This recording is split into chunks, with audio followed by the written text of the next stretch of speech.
पत्रकार बंधुओं को मेरा नमस्कार। आज की ये महत्वपूर्ण पत्रकार वार्ता पिछले दिनों अरविंद केजरीवाल जी ने जैसे ही ऐलान किया कि उत्तर प्रदेश में 2022 का विधानसभा चुनाव आम आदमी पार्टी लड़ेगी, पूरी की पूरी भारतीय जनता पार्टी ऊपर से लेकर नीचे तक बौखला गई। मुख्यमंत्री जी का बयान आ रहा है, उप मुख्यमंत्री जी का बयान आ रहा है, प्रदेश अध्यक्ष जी तो पहचानने से इनकार कर दे रहे हैं कि कौन सी पार्टी है ये, और एक मंत्री जी ने, आदरणीय सिद्धार्थनाथ सिंह जी ने बाकायदा प्रेस कॉन्फ्रेंस करके बहस की चुनौती दी।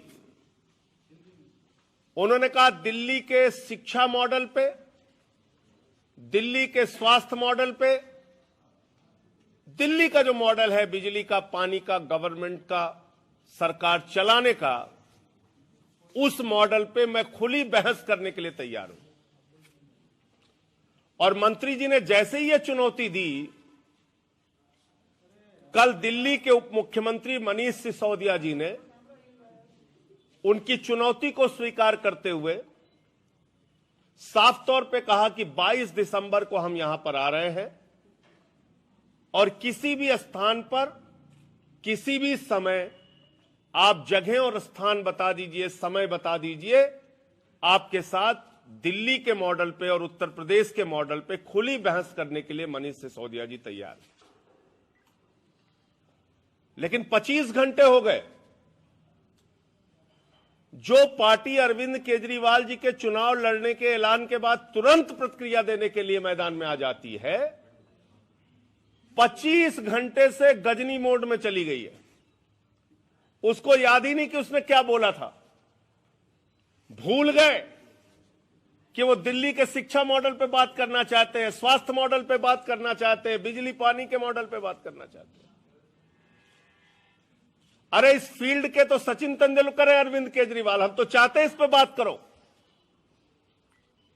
उत्तर प्रदेश की राजनीति आम आदमी पार्टी के आने के बाद और आम आदमी पार्टी के चुनाव के ऐलान के बाद ये मुझे खुशी और प्रसन्नता है कि आज शिक्षा पर, स्वास्थ्य पर, बिजली और पानी पर आ गई। और मैं सिद्धार्थनाथ सिंह जी से कहूंगा, आप आइए, मनीष सिसोदिया जी के साथ खुली बहस कीजिए। 25 घंटे हो गए, आप चुप क्यों हैं? आपके उप मुख्यमंत्री केशव प्रसाद मौर्य जी चुप क्यों हैं? आपके प्रदेश अध्यक्ष स्वतंत्र देव सिंह जी चुप क्यों हैं? और विदेशी फूलों से जिनका स्वागत हो रहा है योगी आदित्यनाथ जी बरेली में, वो चुप क्यों हैं? बहस के लिए सामने क्यों नहीं आते आप लोग? इसलिए नहीं आ सकते आप क्योंकि आप प्राथमिक विद्यालय झोपड़ी में चलाते हैं बिजनौर के अंदर। कल मैंने वो तस्वीरें दिखाई थी। झोपड़ी में उत्तर प्रदेश का प्राइमरी स्कूल चल रहा है। मिर्जापुर में बच्चों को नमक रोटी खाने के लिए दी जाती है। 28,000 स्कूलों के अंदर बिजली का कनेक्शन उत्तर प्रदेश में नहीं है। आप उत्तर प्रदेश के स्कूलों की और दिल्ली के स्कूलों की चर्चा करना चाहते हैं, कीजिए। आप मोहल्ला क्लिनिक के और दिल्ली के अस्पतालों की, उत्तर प्रदेश के अस्पतालों से चर्चा करना चाहते हैं, कीजिए। मुझे याद है, और उत्तर प्रदेश का कोई भी संवेदनशील व्यक्ति आज तक इस घटना को नहीं भूला है कि जब सिद्धार्थनाथ सिंह जी स्वास्थ्य मंत्री थे तो 60 बच्चे मुख्यमंत्री के गृह जनपद गोरखपुर में ऑक्सीजन की कमी से उनकी जान चली गई थी। बच्चों को आप ऑक्सीजन नहीं दे पाते, आप स्वास्थ्य मॉडल पे बातचीत करेंगे। उत्तर प्रदेश के अस्पतालों में कुत्ते डेड बॉडी नोचते हैं, आप स्वास्थ्य मॉडल पे बात करेंगे। कोविड का हॉस्पिटल एक वर्षा में स्विमिंग पूल में तब्दील हो जाता है, अब किस स्वास्थ्य मॉडल पे बातचीत करना चाहते हैं?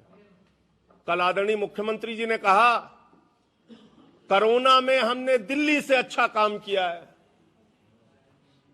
मुझे बड़ी हंसी आ रही थी कि काम आपने जो किया है उससे पूरी दुनिया में भारत की बदनामी हुई है। और वो काम आपने क्या किया है? बरेली में 965 लोगों का नाम सामने आया जो मौजूद ही नहीं है दुनिया में, उनकी कोरोना की जांच भी हो गई और रिपोर्ट भी निगेटिव आ गई। भूतों की कोरोना जांच हो रही है उत्तर प्रदेश में, और योगी जी कह रहे हैं हम कोरोना से लड़ाई लड़ रहे हैं। पीपी किट का घोटाला यहां पर हुआ। 800 का ऑक्सीमीटर 5000 में खरीदा गया, 1600 का थर्मोमीटर 13000 में खरीदा गया। कोरोना के घोटाला पे 75 जिलों का घोटाला जब सामने किया तो एसआईटी बनाई गई, और उस एसआईटी में आज तक क्या हुआ, कितने लोगों पे एफआईआर हुई, किससे किससे रिकवरी हुई, कौन बर्खास्त हुआ, किसकी नौकरी गई, आज तक पता नहीं। आप किस मुद्दे पे बात करना चाहते हैं?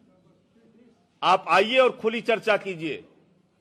आज से आम आदमी पार्टी पूरे उत्तर प्रदेश में सेल्फी विद सरकारी स्कूल, सेल्फी विद खंडहर का अभियान शुरू करने जा रही है, और हमने अपने 75 जिलों के कार्यकर्ताओं को निर्देश दिया है, टूटे फूटे टाट पट्टी पर बैठने वाले और जिन स्कूलों में जानवरों की तस्वीरें सामने आती हैं, आप उन स्कूलों में जाइए, वहां की फोटो खींचिए और सरकार को, आदित्यनाथ जी को टैग कीजिए। हमारा अभियान आज से चलेगा, सेल्फी विद सरकारी स्कूल, सेल्फी विद खंडहर। जो सरकारी स्कूल खंडहर में तब्दील हो चुके हैं, उनके साथ वो तस्वीर हम उत्तर प्रदेश की जनता को दिखाना चाहते हैं। अभी भी वक्त है। सिद्धार्थनाथ सिंह जी, कृपा करके जवाब दीजिए। गजनी मोड में आप लोग मत जाइए, कुछ तो बोलिए। कल से आप खामोश हैं, चुप हैं, पूरे उत्तर प्रदेश की जनता इंतजार कर रही है। आइए, सामने आइए, भागिए मत बहस से। 22 दिसंबर की तारीख तय हुई है। 22 दिसंबर को चर्चा का समय और स्थान बताइए। हम लोग स्कूल पे, अस्पताल पे, बिजली पे, पानी पे, रोजगार पे, क्राइम पे, हर मुद्दे पे बातचीत करने के लिए तैयार है। तो मुझे इतनी बात कहनी थी। अब आपके जो प्रश्न है, अगर हम दिल्ली की बात करें, कोरोना इक्विपमेंट को लेकर हम लोग पहले उत्तर प्रदेश में जो रोक हुई थी उसका उजागर आपने किया था, लेकिन अगर हम दिल्ली की बात कर रहे हैं तो चाहे वो ऑक्सीमीटर हो या थर्मामीटर हो, उत्तर प्रदेश के दामों से भी ज्यादा रेट पे खरीदा गया। 30,000 29,000 कुछ रुपए में खरीदा गया। लाइए आप डिटेल लेके आइए सामने। संजय जी, संजय जी, मेरा ये कहना है कि आपने एक एसआईटी बनाई और उस एसआईटी में आपने साफ तौर पे कहा, 20 रुपए में आपने खरीदा है 2 ये आपकी डिटेल है। 1 मिनट, मैं अभी सब आप दे दीजिए, कहां का कागज आप दे रहे हैं। मैं 1 सेकेंड। आपने एक एसआईटी बनाई कोरोना के घोटालों की जांच करने के लिए, ऑक्सीमीटर और थर्मोमीटर की जांच करने के लिए, और आज तक उस एसआईटी की रिपोर्ट का क्या हुआ? मुख्यमंत्री जी ने स्वयं कहा था 10 दिन में कार्रवाई होगी, 10 दिन में रिपोर्ट आ जाएगी। क्या हुआ आज तक उसका? ये सवाल हमने कल भी पूछा था सिद्धार्थनाथ जी। तो सिद्धार्थनाथ जी जवाब देना उसका। आपने जिस तरीके से बोला कि कोविड को लेकर जिस तरीके से बेहतर काम किया आम आदमी पार्टी सरकार ने, लेकिन मौत के आंकड़े कुछ और बता रहे हैं। 10,000 2 करोड़ की आबादी में से मर जाते हैं, और उत्तर प्रदेश में 22 करोड़ से ज्यादा की आबादी के अंदर 8,000 की मौतें होती हैं। अच्छा, एक चीज, मतलब अब क्या मानते, बेहतर क्या, आप भूत बेहतर या वो मॉडल बेहतर? मैं बता रहा हूं इसको। भूतों की जब आप जांच करेंगे तो आंकड़े भी कम और मौत का आंकड़ा भी कम। जब इंसान मौजूद ही नहीं है, उसकी निगेटिव रिपोर्ट आप दे रहे हैं, तो आपके पूरे कोरोना अभियान पे ही सवाल उठ रहा है ना। आपने लोगों की जांच नहीं की, कितने लोग पॉजिटिव थे, कितने लोग निगेटिव थे, आपको पता ही नहीं है सही आंकड़ा। टेस्टिंग आपने दिल्ली की तुलना में बहुत कम कराई। आप एवरेज निकाल लीजिए, 24 करोड़ की आबादी में कितनी जांच इन्होंने कराई और हमने प्रतिदिन कितनी जांच कराई। और जब आप जांच ही नहीं कराएंगे, कोरोना किसको हुआ है नहीं हुआ यही नहीं पता चलेगा, तो किसकी मौत हो रही है कोरोना से ये भी नहीं पता चलेगा।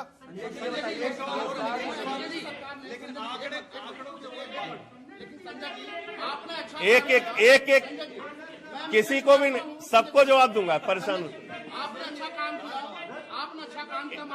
एक सेकंड, मैं इनका जवाब दे दूं। आप ही के मित्र हैं, इनका जवाब देने लेंगे। संजय जी, आप कहते हैं कि आपने दिल्ली के भीतर कोरोना पे अच्छा काम किया, फिर दिल्ली हाई कोर्ट ने फटकार लगाई, गृह मंत्री को कमान संभालनी पड़ी। जब आपने अच्छा काम किया, फिर ये नौबत क्यों आई? देखिए, होम आइसोलेशन का मॉडल, पूरे देश और दुनिया में प्रशंसा हुई उसकी। प्लाज्मा थेरेपी का मॉडल सबसे पहले हमने अडॉप्ट किया दिल्ली में। कोविड का दुनिया में सबसे बड़ा हॉस्पिटल 10,000 बेड का दिल्ली में हमने बनाया। ऑक्सीजन बेड, वेंटिलेटर बेड उस महामारी के दौरान सबसे ज्यादा हमने उपलब्ध कराए। कोविड का सबसे ज्यादा फैलने की संभावना का स्थल कौन था? याद रखिए, विदेशों से बीमारी आई और मुंबई और दिल्ली इसके दो बड़े सेंटर थे। दिल्ली सबसे बड़ा सेंटर था। और उस कोरोना की लड़ाई में भारतीय जनता पार्टी आज जो आलोचना कर रहे हैं आदित्यनाथ जी, इनके तो प्रधानमंत्री हमारी तारीफ कर चुके हैं। तो इसलिए कोरोना का हमारी लड़ाई का मॉडल सामने है। हम झूठे आंकड़े नहीं मैनेज कर रहे थे, हमने खतरों को देखा, उस संकट का सामना किया और उस पर नियंत्रण पाया। ये हमारा मॉडल था। और बाबा जी क्या कर रहे थे? वो भूतों की जांच कर रहे थे। उनका सवाल है। हाँ, आप उत्तर प्रदेश में चुनाव लड़ने जा रहे हैं, लेकिन जब कोरोना फैला था तो आपकी सरकार ने कहा था दिल्ली में सिर्फ दिल्ली के लोगों का इलाज होगा, और पूर्वांचल के बारे में कहा था कि 500 रुपए लगा के 5 लाख का इलाज कराएगा। यूपी के लोग आपको वोट क्यों दें? अभी सबका सवाल आना है। दोनों का जवाब देते हैं। पहली बात तो ये कि जितना 5 लाख वाली बात आपने कहा, मैं कम से कम 5,000 बार पूछ चुका हूं। और मैं इस प्रेस कॉन्फ्रेंस में भी चाहता हूं कि वो पूरा वीडियो आप दिखाइए। आगे की एक लाइन काट लेना कि हमें प्रसन्नता होती है कि यूपी और बिहार से भी हमारे भाई आते हैं और 5 लाख रुपए का यहां इलाज कराते हैं। इस बात को अगर आप जैसे ही काट देते हैं, सारी बात का अर्थ ही बदल जाता है। मैं चाहता हूं पूरा वीडियो इस प्रेस कॉन्फ्रेंस में चला दीजिए, सब लाइव देख लें क्या बोला केजरीवाल जी ने। नंबर 1। दूसरी बात, मैं इस बात को जिम्मेदारी से कह रहा हूं और मैं खुद सुल्तानपुर उत्तर प्रदेश का रहने वाला हूं। आप आइए हमारे साथ दिल्ली, मैं आपको आमंत्रित करता हूं। पूर्वांचल के भाइयों के लिए दिन रात कोरोना के दौरान किसने मेहनत की है और किसने उनको बॉर्डर के ऊपर लाठियों से पिटवाया है, ये पूरा सच पूर्वांचल के एक एक व्यक्ति को पता है। 10 लाख लोगों का प्रतिदिन का दोनों वक्त का रसोई चलाने का काम कोरोना के दौरान हमने किया। हम वो सरकार नहीं है जो अडानी को उस आपदा के दौरान 100 एकड़ जमीन देने का काम करें, अध्यादेश के जरिए बिल लाने का काम करें, अडानी की गुलामी करने का काम करें। हम वो सरकार नहीं है। हमने उस कोरोना के दौरान वो काम करके दिखाया लोगों के लिए। एक एक विधायक, एक एक कार्यकर्ता उनके बीच में 24 घंटे मौजूद रहा। संजय जी, आपकी दूसरी पारी में 44% लोग 2 करोड़ की आबादी के बेरोजगार हैं। तो ऐसा कोई रोल मॉडल है कि आप विधानसभा चुनाव में उत्तर प्रदेश आते हैं और बेरोजगारी को दूर करने का दम भरते हैं, जहां पर 23 करोड़ से ज्यादा की आबादी है? देखिए, जब हम उस 2 करोड़ की आबादी में चुनाव लड़ रहे थे 2013 में, तो आप लोगों के पास वो सारे नेताओं के बाइट्स मौजूद होंगे, कृपा करके उसको दिखाइएगा। कोई कहता था ये हवा में उड़ जाएंगे, कोई कहता था बिजली आधे दाम पे, ये तो संभव ही नहीं है, पानी फ्री, ये तो हो ही नहीं सकता। सरकार की नीयत होनी चाहिए काम करने की। 73 साल की आजादी में किसी ने नहीं सोचा रहा होगा कि कोई सरकार अपने देश के एक हिस्से में 200 यूनिट बिजली फ्री और 400 यूनिट आधे दाम पे देगी। यह करिश्मा हमने करके दिखाया। बजट की कमी नहीं होती। 24 करोड़ की आबादी है तो संसाधन ज्यादा है, क्षेत्रफल ज्यादा है, बड़ा प्रदेश है तो संसाधन ज्यादा है। आपके पास आबादी 24 करोड़ की है तो मैन पावर ज्यादा है। उसका सदुपयोग अगर आप करेंगे तो आप बेहतर परिणाम दे पाएंगे। जो आपने रोजगार पे, शिक्षा पे, चिकित्सा पे, बिजली पे, पानी पे दिल्ली में काम किया है, वो यूपी में भी संभव है। ये हम पूरी जिम्मेदारी के साथ कहना चाहते हैं। और आप जानते हैं कि हम हवा में बात नहीं करते। 70 पॉइंट का हमारा एजेंडा था, जो हमने अपने मैनिफेस्टो में नहीं भी लिखा था, उसको भी पूरा किया। 200 यूनिट बिजली फ्री हमारे वादे में नहीं था, हमने उसको पूरा किया। रोजगार की जहां तक बात की आपने, दिल्ली में हमने तमाम रोजगार मेला लगा के प्राइवेट जॉब्स और कॉन्ट्रैक्ट, परमानेंट जॉब आप जानते हैं, सर्विसेज, और हमारे पास लॉ एंड ऑर्डर और लैंड, तीनों दिल्ली में नहीं है। लेकिन जो हमारे पास है, कॉन्ट्रैक्ट पे सर्विसेज या गेस्ट टीचर की तनख्वाह दोगुना करना हो, आंगनबाड़ी की तनख्वाह दोगुना करना हो, वो सारे काम हमने दिल्ली में। गेस्ट टीचर ही विधानसभा के बाहर आप स्वास्थ्य, शिक्षा, इन तमाम चीजों को लेकर सवाल खड़े कर रहे हैं, विपक्ष भी यही सवाल खड़े कर रहा है, तो इसमें आप में अंतर क्या है? क्योंकि मौजूदा जो सरकार है उसी पे वो काम कर रही है। आपके पास क्या भविष्य का कोई एजेंडा है उत्तर प्रदेश के लिए कि ये बेहतर काम किया जा सके? बिल्कुल, भविष्य का हमारा एजेंडा है कि दिल्ली का जो सपना है वो उत्तर प्रदेश में भी पूरा हो सकता है। 200 यूनिट बिजली फ्री यूपी के लोगों को क्यों नहीं मिलनी चाहिए? 400 यूनिट आधे दाम पे बिजली क्यों नहीं मिलनी चाहिए? पानी मुफ्त का सपना, बिजली, पानी, चिकित्सा और शिक्षा, ये 4 हमारे प्रमुख एजेंडा जो दिल्ली के अंदर हमने लागू किया, वो यूपी में भी लागू करके दिखाएंगे और पूरे आंकड़ों के साथ, तथ्यों के साथ आपके सामने समय समय पर रखेंगे। मैं आपको बता तो दिया आपको, 22 करोड़ की आबादी है तो क्षेत्रफल भी ज्यादा है, 22 करोड़ की आबादी है तो खेती भी ज्यादा है, 22 करोड़ की आबादी है तो रोजगार भी ज्यादा है, 22 करोड़ की आबादी में संभावनाएं ज्यादा है। आप पूछिए।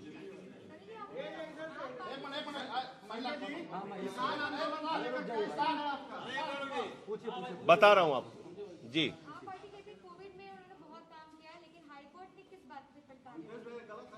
देखिए, ऐसा है कि हाई कोर्ट किसी चीज पे अपना ऑब्जर्वेशन देता है। अब हाई कोर्ट में आपको दिल्ली पर टिप्पणी याद है और गुजरात पे टिप्पणी भूल जाती हैं, तो ये तो थोड़ा सा मुझे आश्चर्य है। मुझे लगता है कि कितनी खतरनाक टिप्पणी गुजरात, जो अपने आप को सबसे विकसित प्रदेश के रूप में हमारे प्रधानमंत्री जी बताते हैं, क्या क्या नहीं कहा। वहां काल कोठरी, काला पानी तक कह दिया अस्पतालों को, वेंटिलेटर जल जाते हैं हॉस्पिटल्स के अंदर। तो कई बार उनका किसी मुद्दे पे लेके हाईकोर्ट का कोई निर्देश या कोई बातचीत होती है तो उसको हम जमीन पे और करके दिखाते हैं, उसको पॉजिटिव तरीके से लेना। बेसिक शिक्षा मंत्री सतीश द्विवेदी का कहना है कि जितना पूरी दिल्ली में बेसिक विभाग के स्कूल हैं, संजय जी, उतना उत्तर प्रदेश के लगभग एक जिले में अभी बोल रहे हैं बेटा। जब वो दिल्ली में प्राथमिक शिक्षा व्यवस्था नहीं सुधार पाए तो उत्तर प्रदेश में कैसे सुधारेंगे, जितनी वहाँ की संख्या वहाँ एक जिले में है लगभग। अब मेरे ख्याल से आदरणीय सतीश द्विवेदी जी हिंदुस्तान के पहले व्यक्ति होंगे जो कह रहे हैं दिल्ली के स्कूल हम नहीं सुधार पाए। और ये तो कम से कम आप लोग भी मानेंगे कि आज पूरे देश में दिल्ली के स्कूल की चर्चा, न सिर्फ देश में बल्कि देश के बाहर भी, दुनिया के देशों में चर्चा हो रही है। बाहर से कोई अतिथि हिंदुस्तान आता है तो वो दिल्ली के स्कूल देखना चाहता है। ट्रंप की बेटी भी आई तो वो दिल्ली के स्कूल देखना चाहती है। हमारे मोहल्ला क्लिनिक को लोग देखना चाहते हैं। आप जाइए दिल्ली के सरकारी स्कूलों को देखिए। हम तो सतीश द्विवेदी जी के आमंत्रण को भी स्वीकार कर रहे हैं। आ तो रहे हमारे शिक्षा मंत्री जी 22 तारीख को, अपने स्कूल दिखवा दीजिए और चलिए हमारे साथ दिल्ली के स्कूल भी देख लीजिए। आप चलिए ना, ये तो अच्छी बात है, एक दूसरे को सीखने को मिलेगा। हम आपके स्कूल देख पाएंगे, आप हमारे स्कूल देख लेंगे। दिल्ली के सरकारी स्कूलों में जब केजरीवाल जी मुख्यमंत्री नहीं बने थे, मुख्यमंत्री बनने के बाद शिक्षा मंत्री और मुख्यमंत्री ने दौरा किया, मकड़ी के जाले लगे रहते थे स्कूलों में, टाट पट्टी पे बैठते थे बच्चे, लैब नहीं होते थे, टॉयलेट्स नहीं थे बच्चियों के लिए। आज वहां पे एयर कंडीशन कमरे बच्चों की पढ़ाई के लिए बने हैं, एथलीट के ग्राउंड, स्विमिंग पूल, हॉकी के ग्राउंड। आप दिल्ली के सरकारी स्कूलों को देखेंगे, वर्ल्ड क्लास दिल्ली के सरकारी स्कूल है। आप दिखाइए ना। सतीश द्विवेदी जी के इस आमंत्रण को हम स्वीकार करते हैं। संजय जी, उनका कहना सिर्फ एक स्कूल में सारी सुविधाएं हैं। ये कहने से नहीं चलेगा ना, हम तो कह रहे हैं आप भी चलिए और सतीश द्विवेदी जी भी चले, सब लोग मिलकर देखते हैं। देखिए, किसान आंदोलन के बारे में मैं कई बार इस बात को कह चुका हूं, और जब यह आंदोलन इतना बृहद रूप नहीं भी लिए हुए था तो एक आंदोलन देश की पार्लियामेंट में हुआ था, आपको याद होगा। और मैंने संसद के अंदर जब माइक तोड़ा था, ये काला कानून जब पढ़ा जा रहा था उस वक्त, तो ऊपर से लेकर नीचे तक बीजेपी रो रही थी, माइक तोड़ दिया, माइक तोड़ दिया। आज किसानों की हड्डियां तोड़ी जा रही हैं, उनके ऊपर आंसू गैस के गोले चलाए जा रहे हैं, उन पे फर्जी मुकदमे लिखे जा रहे हैं, पानी की बौछार इन ठंडियों में की जा रही है, सड़कें खुदवा दी जा रही हैं, आपकी सारी वार्ता फेल हो जा रही है। और हो क्यों रहा है ये? ये मैंने आपको बताया था पिछली पत्रकार वार्ता में, फिर आज दोहरा दे रहा हूं। 2.5 साल पहले 17-18 में 100 एकड़ जमीन कोल्ड स्टोरेज के लिए लैंड यूज चेंज करने का एप्लीकेशन अडानी ने खट्टर सरकार को दिया। वो एप्लीकेशन रिजेक्ट हो जाती है। 7 मई 2020 को जब पूरे देश में लॉकडाउन लगा था, ऑफिस खोल के खट्टर साहब 100 एकड़ जमीन अडानी को देते हैं कोल्ड स्टोरेज के लिए। और 5 जून 2020 को 28 दिन के बाद देश के प्रधानमंत्री आदरणीय नरेंद्र मोदी जी पार्लियामेंट में बिल पर चर्चा कराए बगैर ऑर्डिनेंस के जरिए ये बिल पास कर देते हैं। अब आप समझ सकते हैं ये बिल देश के किसानों के लिए बना है या अडानी और अंबानी के लिए बना है। एक मिनट मुझे बात पूरी कर लेने दीजिए। किसानों का मुद्दा मैंने उठाया था तो थोड़ा तो टाइम दीजिए मुझे। मैं बिल्कुल आपको बता रहा हूं। तो 3 इसमें प्रावधान है। पहली बात, एमएसपी की गारंटी का जिक्र तीनों कानून में कहीं नहीं है। सरकार कहती है साहब ये तो पहले भी नहीं था। अरे भैया, तो पहले तो जीएसटी भी नहीं थी इस देश में, नोटबंदी भी नहीं था इस देश के अंदर, पहले कॉन्ट्रैक्ट खेती भी नहीं थी इस देश में, पहले असीमित भंडारण की छूट भी नहीं थी इस देश में। तो जो पहले नहीं था वो कर दिया किसानों के खिलाफ। अब जो वो कह रहे हैं कि एमएसपी की गारंटी दे दो हमारे हक में, कह रहे हो नहीं साहब पहले भी नहीं था, अब भी नहीं रहेगा।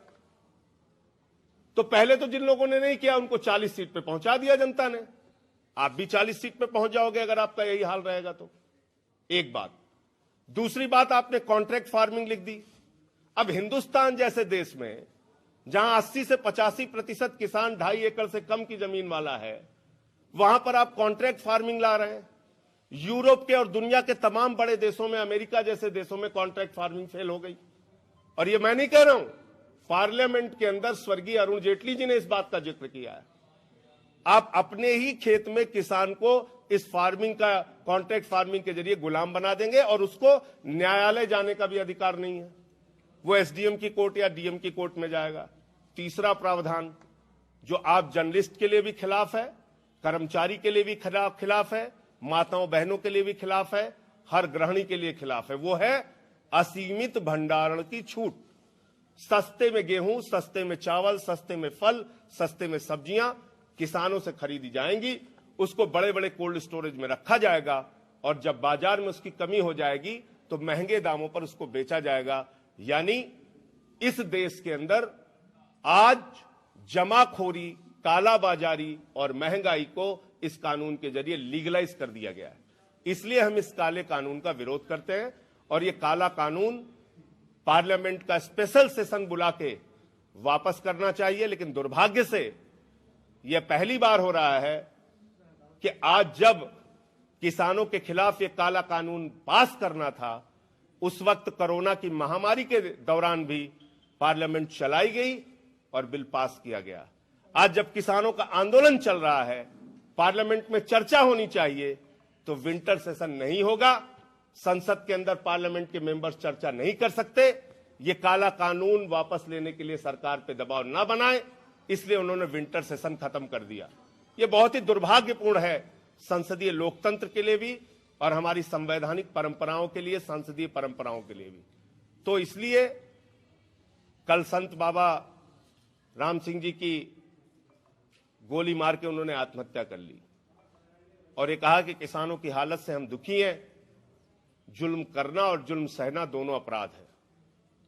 ऐसी हालत हो रही है और आप अभी भी इस आंदोलन में आतंकवादी हैं, नक्सलवादी हैं, खालिस्तानी हैं, पाकिस्तानी हैं, चाइना वाले हैं।